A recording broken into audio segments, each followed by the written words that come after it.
Hello and welcome to another HanDrinksSolo wine info video where today we are discussing the Valley Pinot Noir 2022 made by winemaker Nico Grobler and his brand Brune. The Valley Pinot Noir is produced with fruit from a number of vineyards across the broader Elgin district. The Elgin district in turn is located within the Cape South Coast region. Now Elgin has the nickname the Valley of Clouds, and this is mostly because it sits in the center of a fairly regular cloud belt that comes up off the Cape South Coast. The valley is situated in a basin on top of the Hottentots Holland Range, which is essentially like a delicious noodle bowl on top of a mountain full of lovely, cool climate vineyards.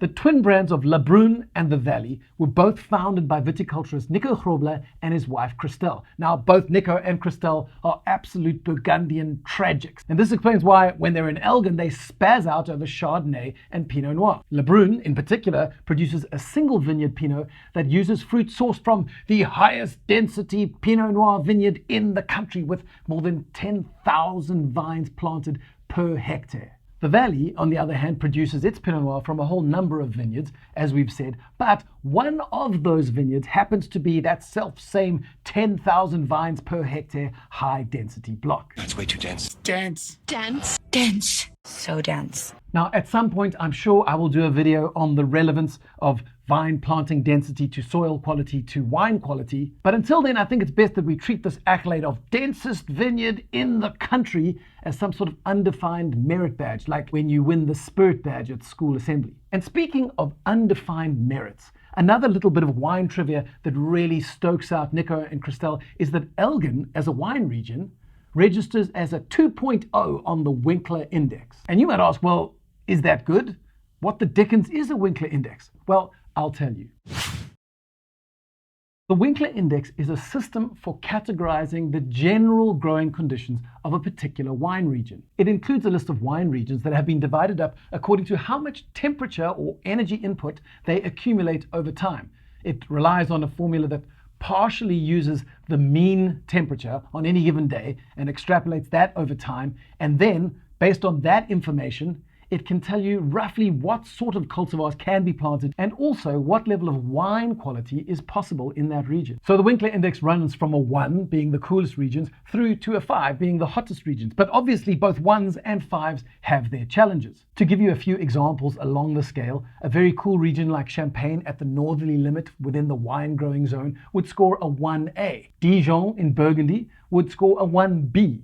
And then the next step up would be Elgin that scores a 2. By the way, alongside Elgin in the 2 zone would be regions like Bordeaux, Piedmont, Alsace, and Adelaide Hills. A number 5 region would be something like Jerez in Spain or even Apulia in the south of Italy. So very warm indeed. Now, if the accepted sales price of any particular wine was a sign of merit, from that we could deduce that the Goldilocks zone on the WINKLER index is perhaps the 1B or 2 zone, given that from those zones we have astronomically expensive wines like Pinot Noirs from Burgundy, Bordeaux red blends, and Barolos from Piedmont.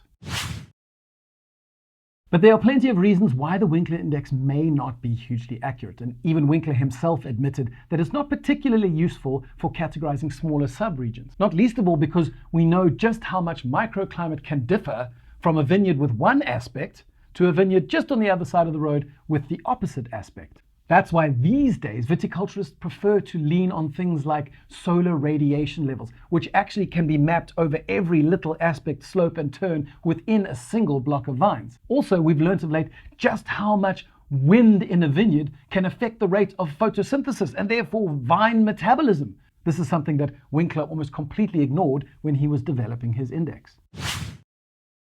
But enough about Winkler, let's find out what's in the glass.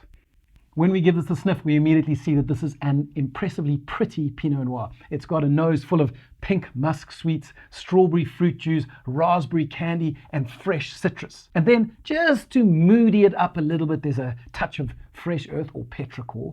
And also, because this wine spends 10 months in French oak, there is a little touch of an oak-inspired cedar spice going on.